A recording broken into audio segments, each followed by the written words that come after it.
Have you ever heard someone use the phrase, that is a slippery slope, or this is a slippery slope? If you're someone who watches my channel pretty often, then chances are you've heard me use this phrase hundreds of times.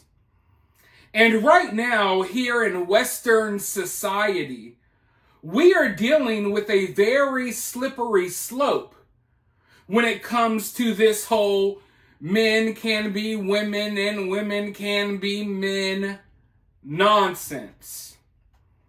You see, what people fail to realize is that there is a portion of society who exist for the sole purpose of pushing things to the extreme, defying social norms.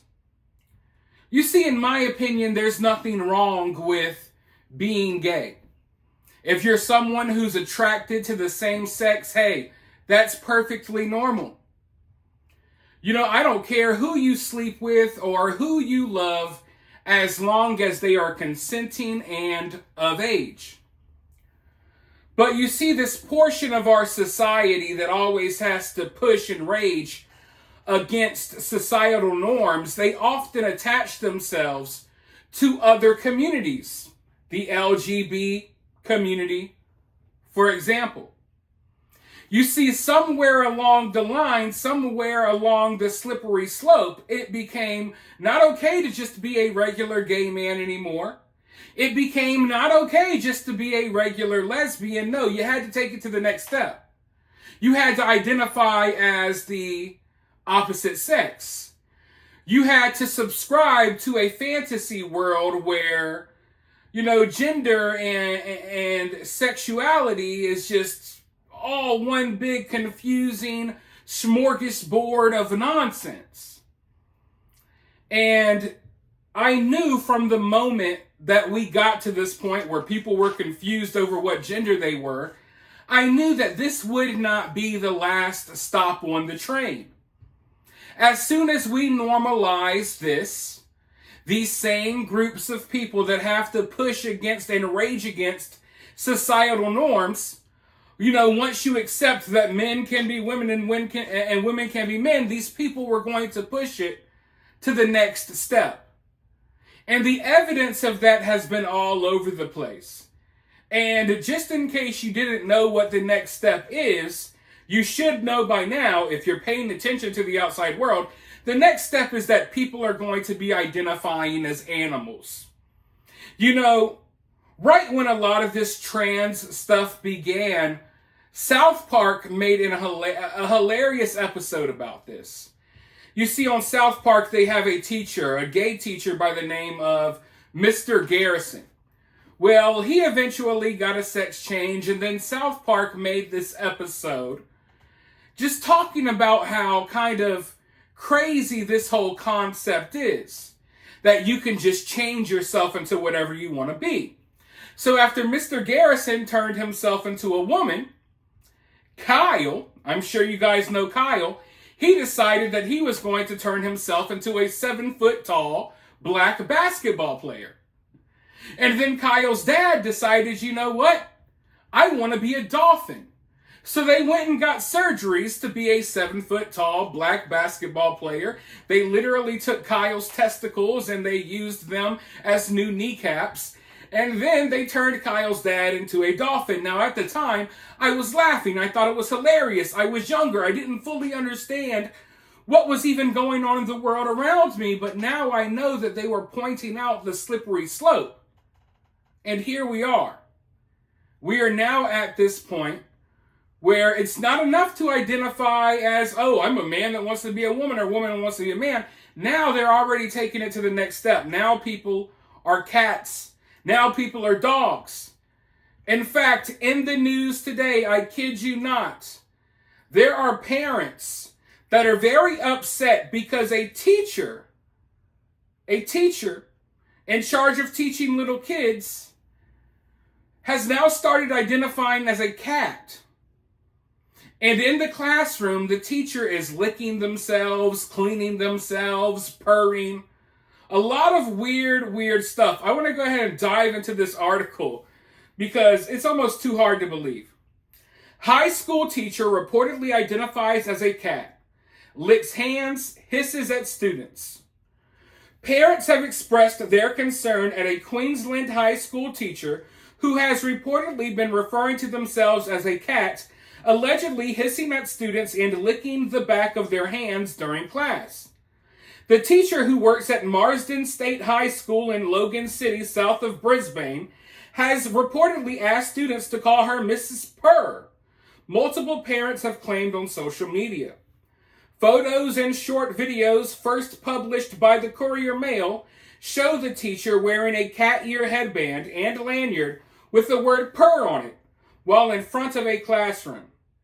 She forces the kids to call her Miss Purr, and she cat screeches and growls when they don't listen, one relative alleged in comments on Facebook. She sits in class and licks herself, licks her hands clean. It's absolutely disgusting. Something needs to be done about this now.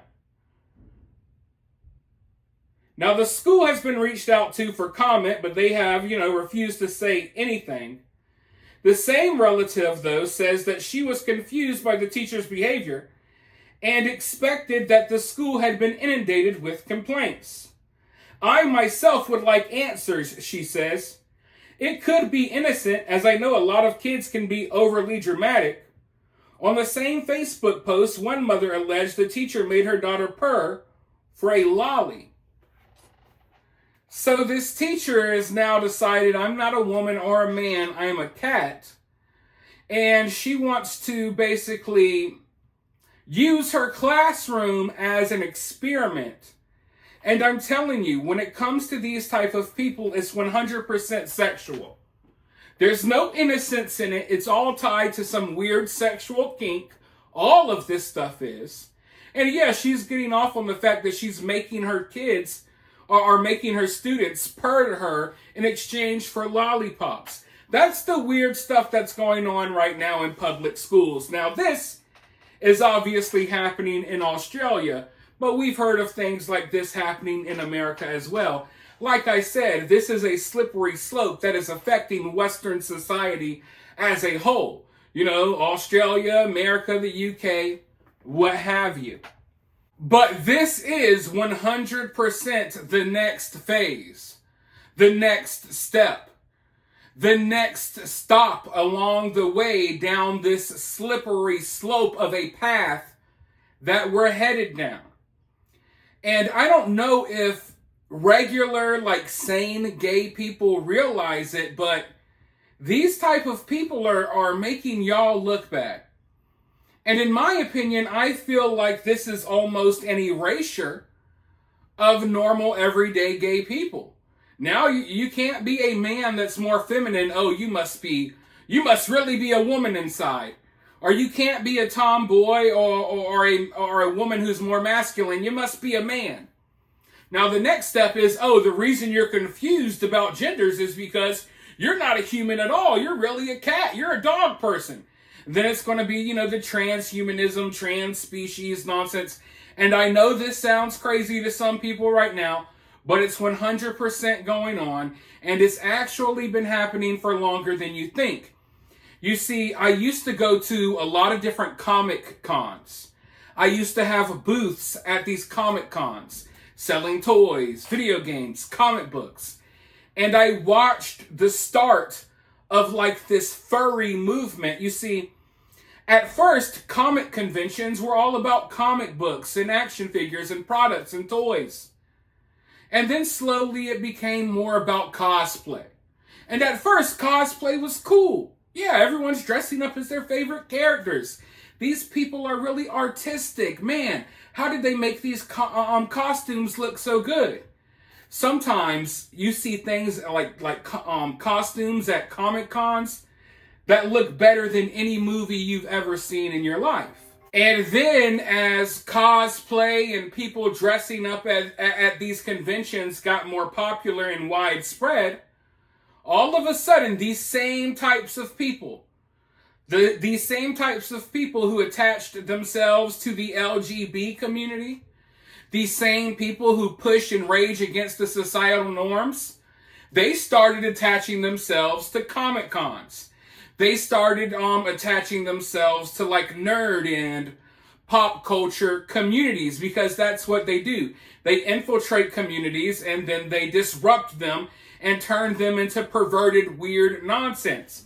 So slowly but surely, I started seeing, okay, here's a nice costume of Spider-Man. Oh, look, there goes Indiana Jones. And then next thing you know, you started seeing these people coming into conventions in what looked like, what can only be described as like mascot gear.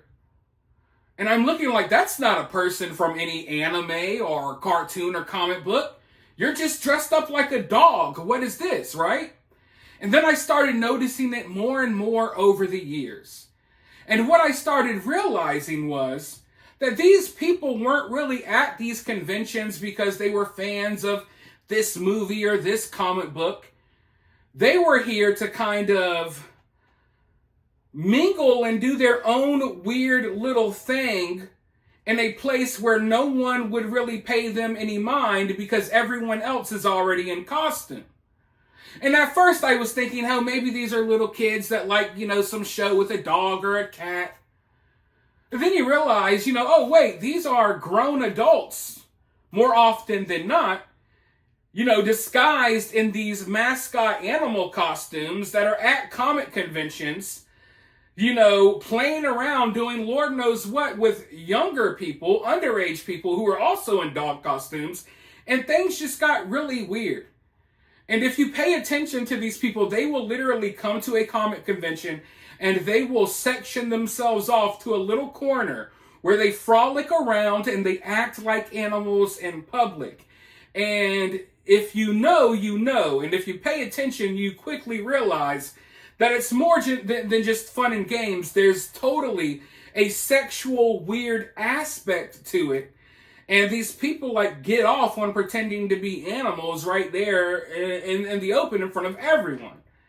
So like I said, I have I don't want to say maybe a unique perspective, but I'm someone who literally watched this, men and women can be animals now instead of just being the opposite gender. I kind of watched this start. And it really got its start in these like pop culture nerd conventions. And as we speak, now at these comic conventions, I've stopped going to a lot of them because now they've openly accepted these people and they get their own panels and they get their own special rooms where they can all rub on each other in their dog outfits and do little dog commands for each other. The things I've seen. But yeah, I am hoping that we start seeing a return to normalcy in this country. And when I say normalcy, I can't define what normal is. Maybe no one's really normal. We're all a little abnormal, and I think that's okay. Don't get me wrong. But I think there's extremes that, just are unnecessary to take it there, right? There's certain places where you don't take things. And right now, all of this confusion over who's who and what's gender is what. Listen, growing up, and I am not that old, I am in my early 30s, growing up, not a single child around me, there was not a single person that I was ever exposed to that questioned what gender they are, okay? This is something new. Because it's something that has been introduced and dropped into our society for certain reasons that I don't even need to get into. But I can tell you right now, the next levels of extreme, they're going to reach places that none of us want to see. And I'm hoping that we can do some course correcting and we can kind of reverse back to a more sane time before things go completely off the rails. Now, I would argue that we're kind of already completely off the rails, but once you get to the point that it becomes the social norm for your kids to walk into school and one of their teachers identifies as a grizzly bear. Oh God, the home ec teacher identifies as a freaking squid.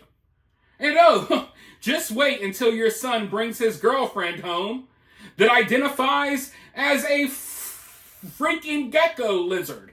I mean, we're really going to reach that point. And if you think that human beings aren't capable of reaching that level of lunacy, then obviously you haven't been paying close enough attention. So let's go ahead and nip this crazy stuff in the bud before we got more cat people teaching our kids in school. But for now, let me know your thoughts about all of this weirdness down in the comments below. While you're down there, hit that thumbs up, hit that subscribe, ring that notification bell, and I'll talk to you all very soon in the next one.